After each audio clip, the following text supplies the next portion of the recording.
और आपने भी टिकट को बुक किया, आपका टिकट वेटिंग है और वेटिंग में आपका टिकट है जो है वो है PQWL, क्योंकि वेटिंग कोटा के अंदर मल्टीपल टाइप के कोटा होते हैं, जैसे कि PQWL, RLWL, RSWL, GNWL, इस तरीके से न जाने कितने सारे टाइप है जो कि बेसिकली बट ज़्यादातर हम लोग जो जनरली यूज़ करते हैं वो ज़्यादा यही होता है, जो कि PQWL, RLWL और GNWL, यही 3 कोटा हम लोग ज़्यादा यूज़ करते हैं, ठीक है। लेकिन इस वीडियो में बात करेंगे कि अगर आपका टिकट मांग चलो वेटिंग है PQWL, जैसे कि आपको यहाँ पे स्क्रीन पे भी दिख रहा होगा, PQWL 5, 6, 7, 8 यानी एक PNR पर 4 लोगों का टिकट है और 4 लोगों का जो टिकट है वो PQWL ही है, 5, 6, 7, 8।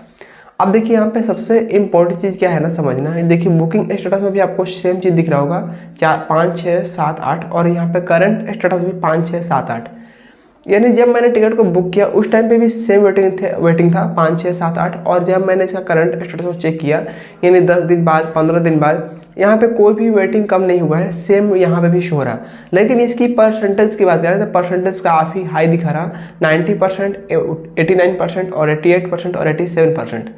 अब यहाँ पे काफ़ी लोग ये भी कंफ्यूज होते हैं कि ये जो परसेंटेज दिखाता है क्या ये रियल होता है या फेक होता है। देखिए सबसे पहले आपको समझना होगा कि एक्चुअल PQWL क्या होता है। देखिए PQWL का मतलब होता है पूल्ड कोटा वेटिंग लिस्ट। ये उन यात्रियों को उन कंडीशन में दी जाती है, जैसे कि मान चलो एक स्पेसिफिक ट्रेन है, जैसे कि एक स्टेशन से दूसरे स्टेशन तो दूरी तय कर रही है, एग्जाम्पल दिल्ली टू पुणे जा रही है, ठीक है। अब दिल्ली से जो पुणे से ट्रेन जा रही है, आपने दिल्ली से टिकट को बुक किया और आपने मिडिल स्टेशन यानी इंटरमीडिएट स्टेशन को आप बोर्डिंग को डिस्कनेक्ट कर रहे हो, तो फिर उस कंडीशन में आपको PQWL वेटिंग मिलेगा। दूसरी चीज़, अगर आप मिडिल से लेके एंड तक जा रहे हो तो उस कंडीशन में PQWL मिलेगा।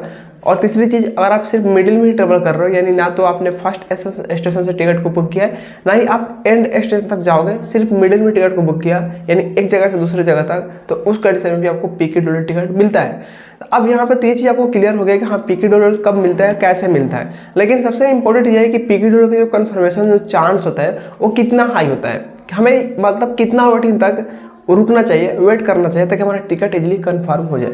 आपका क्वेश्चन बिल्कुल सही है, इसको अच्छे समझिएगा। देखिए अगर आपका PQWL टिकट है ना, ये जो कन्फर्मेशन चांस की बात करें ना, तो ये GNWL के अकॉर्डिंग देखा जाए तो काफ़ी लो है। यानी सबसे जो वेस्ट वेटिंग टिकट होता है, जो सबसे नंबर 1 वो होता है GNWL, जो कि सबसे फास्ट वो इजिली RAC देन कन्फर्म हो जाता है। लेकिन PQWL एक ऐसा वेटिंग टिकट है जो कि जल्दी क्लियर होता ही नहीं है, और क्लियर होगा भी तो RAC नहीं होता है, डायरेक्टली कन्फर्म होगा। यानी PQWL के अंदर RAC की कोई भी रूल्स नहीं है, डायरेक्ट कन्फर्म, ये अदरवाइज होगा ही नहीं। अब यहाँ पे आपका ये सवाल है कि हमें कितना नंबर तक PQWL के अंदर वेट करना चाहिए। अगर देखिए जैसा मैं इस टिकट की बात करूँ, यहाँ पे जो टाइमिंग दिखा रहा, जैसे कि PQWL 5, 6, 7, 8 यहाँ पे देख सकते हो, 5, 6, 7, 8, 90%, 89% ऐसा चांस दिखा रहा।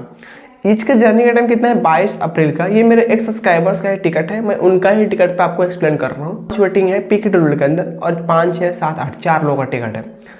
22 तारीख का टिकट है अप्रैल में, तो ये जो टिकट है 100% कन्फर्म हो जाएगा। मैं ऐसा इसलिए बोल रहा हूँ, और इसका भी आप कन्फर्मेशन चांस देखेंगे वो भी 90% दिखा रहा, क्योंकि अभी मार्च चल रहा है, उसके बाद अप्रैल आएगा, वो भी अप्रैल के एंड में इनका जो ट्रेवल जर्नी टाइम है वो है, तो इनका टिकट इजीली कन्फर्म हो जाएगा। अब यहाँ पे इनका ये भी सवाल होगा, चाहे आप लोगों का भी सवाल होगा कि ठीक है, जब बुकिंग स्टेटस हमारा 5 था तो करंट स्टेटस में सेम क्यों दिखा रहा, सिर्फ परसेंटेज तो बढ़ रहा है, लेकिन हमारा जो वेटिंग लिस्ट है वो कम क्यों नहीं हो रहा। जैसे मैंने बुकिंग किया 5 पर, तो कभी कभी देखे होंगे उसका करंट स्टेटस चेक करने पर मतलब 5 से 3 आ जाता है, 4 आता है, लेकिन PQWL तो 5 का 5 ही है भाई, आखिर क्यों कम नहीं हो रहा। देखिए PQWL टिकट ऐसा टिकट है जो कि आप करंट स्टेटस को चेक करोगे तो वो हर दिन कम नहीं होता है। चार्ट बनने के टाइम यानी आज आपका जर्नी टाइम है, तो आज से एक दिन पहले कम होगा, फिर उसके बाद डायरेक्ट चार्ट बनेगा, उसके बाद डायरेक्टली को इसको क्लियर करके कंफर्म कर दी जाती है, अगर उसमें सीट अवेलेबल होंगे तब। तो इनका मैं इसलिए बोल रहा हूँ कि कंफर्म हो जाएगा, क्योंकि इनका जो वेटिंग टिकट है, जो वेटिंग लिस्ट है वो 5, 6, 7, 8 है, बहुत ही कम वेटिंग लिस्ट है, और इनका जो टाइम है जर्नी काफ़ी लंबा है, जो कि 22 अप्रैल का है। ऑलमोस्ट देखा जाए तो 1 महीने से ज़्यादा ही टाइम इनके पास, तो ये इजीली कन्फर्म हो जाएगा। अगर आप लोग का भी ऐसा टिकट मिला हुआ है तो आप कमेंट सेक्शन में ये भी बताना कि हाँ मेरा कितना वेटिंग है। और आप लोग एक चीज़ नहीं बताते हो कि अपना जर्नी डेट भी मेंशन करो, तभी तो मैं आपको अच्छे से रिप्लाई दे पाऊंगा ना कि जर्नी डेट आपका कब है, किस ट्रेन में टिकट है, कहाँ से कहाँ जा रही है, उसका जो करंट स्टेटस, बुकिंग स्टेटस क्या है, वो चीज़ अच्छे से जब मेंशन करोगे तो हमें रिप्लाई देने में थोड़ा सा ईजी होता है कि हमें आपको अच्छे से बता सकूँ। काफ़ी लोग सिर्फ बताते हैं वेटिंग, बोलते हैं कि आप रिप्लाई नहीं करते हो। सिर्फ वेटिंग लिख देने से मैं क्या रिप्लाई करूँगा, उस वेटिंग का मतलब क्या है? आप बताओ वहाँ पे जर्नी डेट क्या है, वेटिंग कौन सा है, तभी तो मैं आपको एग्जैक्ट वहाँ पे रिप्लाई भी कर पाऊंगा। ठीक है, तो अगर आपका भी इसमें से कोई क्वेश्चन है, सवाल है, तो आप कमेंट सेक्शन में पूरे डिटेल के साथ कमेंट करके हमसे हेल्प ले सकते हैं। और आपको और डिटेल भी चाहिए होगी तो आप मुझे पर्सनली इंस्टा पर डीएम करके भी हमसे जुड़ सकते हैं। ठीक है, तो फ्रेंड्स ये था पीकेडब्ल्यूएल से रिलेटेड आपके सारे क्वेश्चन का आंसर। आई होप कि समझ में आ गया होगा। मिलते हैं फ्रेंड्स एक नए वीडियो में। Subscribe the channel for more videos. Thank you.